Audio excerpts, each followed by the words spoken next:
Good morning, কেমন আছো সবাই? আশা করি তোমরা সবাই খুব ভালো আছো, সুস্থ আছো। আমরাও ভালো আছি, সুস্থ আছি। সিনটি দেখো অগরে ঘুমোচ্ছে আর অতনুর আদর করা। বাবা মায়ের ভালোবাসা এরকমটাই হয়। আমার চোখ মুখ দেখে তোমরা বুঝতেই পারবে আমি কতটা ফ্রেশ ফিল করছি। ঘুম ঠিকঠাক হলে তোমার স্কিন এমনিই কথা বলবে।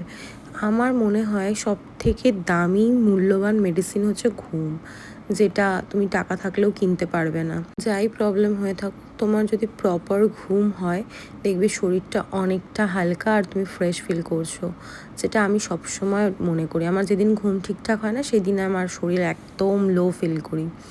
যাই হোক, দেখো আজকে সারাটা দুপুর বলতে পারো ঘুমিয়েই কাটিয়েছি সকাল থেকে। তারপর তিনজনে সুন্দর করে রেডি হয়ে নিলাম, স্নান টান করে। আজকে একটু শ্যাম্পু করেছি, কারণ শ্যাম্পু করার পর আরও বেশি ভালো লাগছিল। এবার সিনটি একটু ভিডিও করে দিল, চশমা খুলতে গিয়ে অর্ধেক চুল আমি ছিঁড়ে ফেললাম। তারপর আমাদের এখানে রেন্টে নেওয়া স্কুটি নিয়ে বেরিয়ে পড়লাম আরেকটা বিচে যাওয়ার উদ্দেশ্যে। যদিও বিচটার নাম আমার মনে নেই, আর আমি এখন ভয়েস ওভার দিচ্ছি। অতনু ঘুমিয়ে পড়েছে, যদিও জেগে থাকতো ওর থেকে জেনে তোমাদেরকে আমি বলে দিতাম। যাওয়ার সময় রাস্তায় খুব সুন্দর একটা মন্দির দেখলাম, তাই ভাবলাম তোমাদেরকেও একটু দর্শন করিয়ে দিই। আর দেখো রাস্তাটা কি ভালো লাগছে, রাস্তার থেকেও বেশি ভালো লাগছে ওয়েদারটা। কি মেঘ করে এসছে, তাই বলছিলাম যেতে যেতে যদি বৃষ্টি নেমে যায় তাহলে আমরা পুরো স্নান করে যাব। এত সুন্দর রাস্তা। তারপর পাহাড়ি রাস্তা যেমন হয়, জল কাদা ভাঙা চোরা সব কিছুই ছিল, কোনো কিছুর কমি ছিল না। আর এত সুন্দর বীচটা আমি তোমাদের সঙ্গে নামই শেয়ার করতে পারছিলাম। বিচে এসছি, নাম ভুলে গেছি। আমি এরকমটাই করি সব জায়গায়, নাম আমার মনে থাকে না। এসেই আমরা কিনে নিলাম একটু ঝালমুড়ি। অতনু দেখো ভীষণ এনজয় করছে ব্যাপারটা, আর ও শুধু ওয়েট করছিল কখন আমাদের বোট আসবে আর আমরা বেরোবো। ওখানে 3খানা স্পট আছে যেখানে আমাদেরকে বোট দাঁড় করিয়ে ছবি তুলবে, ভিডিও করে দেবে।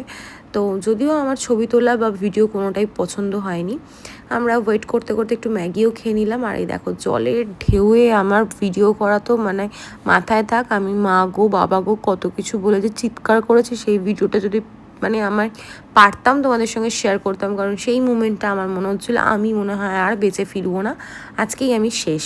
কারণ এমনভাবে বোটটা চালাচ্ছিল, আর অতনু তো ভীষণ এনজয় করছে, তোমরা দেখে বুঝতে পারছো। তেমনি সিনটি। আর আমি কোথা থেকে যত ভিতর ডিম হলাম, আমি জলকে ভীষণ ভয় পাই। এটা হচ্ছে স্নেক আইল্যান্ড, এটা আমার মনে রয়েছে, আমি তাই নামটা বলতে পারলাম। বাকি দুটো জায়গার নাম আমি ভুলে গেছি। এত জোরে বোটটা চালাচ্ছিল যে আমি অর্ধেক ভিজে গেছি। অতনুর মুখে হাসি তো সরছিলই না।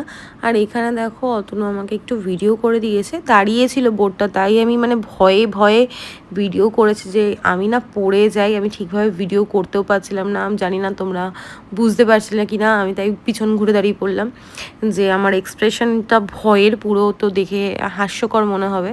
তারপর যাই হোক, দেখো সিনটিও এরকমই, মানে হাসি এদের আর ধরছে না। কোথা থেকে এত হাসি আসছে মাঝ সমুদ্রে এসে, সরি মাঝ সমুদ্রে বলা ভুল হবে, যদিও আমার কাছে সেটাই। দেখতে পাচ্ছ জলের স্পিডটা আমার তো ভীষণ, মানে কি বলবো, আমি তোমাদের বলে বোঝাতে পারবো না। আমার তখন হচ্ছে কতক্ষণে বোটটা আমাদেরকে নামাবে আর আমি একটু হাঁপ ছেড়ে বাঁচবো। যাই হোক, ঠাকুর ঠাকুর করে বেঁচে ফিরে এসেছি। তারপর একটু শপিং করলাম, টুকটাক কয়েকটা জিনিস কিনলাম। তারপর খেলাম লঙ্কার চপ, অতনু খেলো পেঁয়াজি। আবার একটুখানি তোমাদের সঙ্গে শেয়ার করলাম, ভিউটা এত ভালো লাগছিলো। আর এই গাড়িটা কি তোমরা দেখেছো এর আগে? মানে এই গাড়িটা মিনস এই কালারের গাড়ি আমি কোনোদিন দেখিনি, তাই তোমাদেরকেও একটু দেখিয়ে দিলাম। তারপর রেন্টে নেওয়া স্কুটি নিয়েই আমরা একটু ঘুরে নিলাম, কারণ আমাদের কাছে আছে আর অল্প কিছু সময়। তারপর আমাদের স্কুটিটা দিয়ে দিতে হবে। আর পতাকা যখন এরকম হাওয়ায় ওড়ে আমার তো ভীষণ ভালো লাগে। আর কি বলো তো, একটা গায়ে কাটা দেওয়ার মতো অনুভূতি হয়, যেটা আমার ভীষণ ভীষণ ভালো লাগে। টুকটাক যে শপিংগুলো করেছি সেটা আমি তোমাদের সঙ্গে বাড়ি গিয়ে শেয়ার করবো। আর আসার সময় আমরা কিনেছিলাম মোমো আর চাউমিন। এই হোটেলে আজকেই আমাদের শেষ রাত, এখানে আমরা 2 দিন স্টে করলাম, মানে 2টো রাত কাটালাম। তারপর নেক্সট আমরা হ্যাবলক যাব, ওখানে গিয়েও আমাদের 2 দিন মনে হয় স্টে আছে।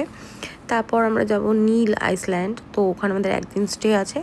আর ফেরার সময় যে চাউমিন মোমো নিয়ে আসলাম, ফ্রেশ হয়ে সুন্দর প্লেটে সাজিয়ে গুছিয়ে বসে পড়লাম খেতে। তারপর খাওয়া দাওয়া করে একটু ফোন ঘাটাঘাটি করছিলাম। আর সিনটি দেখো সেই সময় ভিডিও করেছে। তো এসে আমি একটু সময় পাচ্ছি না ফোন ঘাটার, যেটুকু সময় পাচ্ছি ভিডিও করে এডিট করতে করতেই সময় চলে যাচ্ছে। তার সঙ্গে রয়েছে সুন্দর সুন্দর ছবি। কাজটা আমি ভালোবেসে করি, তোমাদের ভালোবাসা আমার কাছে বহু মূল্যবান। তার মাঝখানেও চেষ্টা করি তোমাদের কমেন্টের রিপ্লাই দেওয়া। ডিনার আমাদের কমপ্লিট, একই মেনু, কারণ ভাত এখানে খাওয়া যাবে না। এখন শুয়ে পড়বো, কারণ সকালে তাড়াতাড়ি উঠতে হবে। তোমরা সবাই ভালো থেকো, সুস্থ থেকো। আজকের মতো টাটা।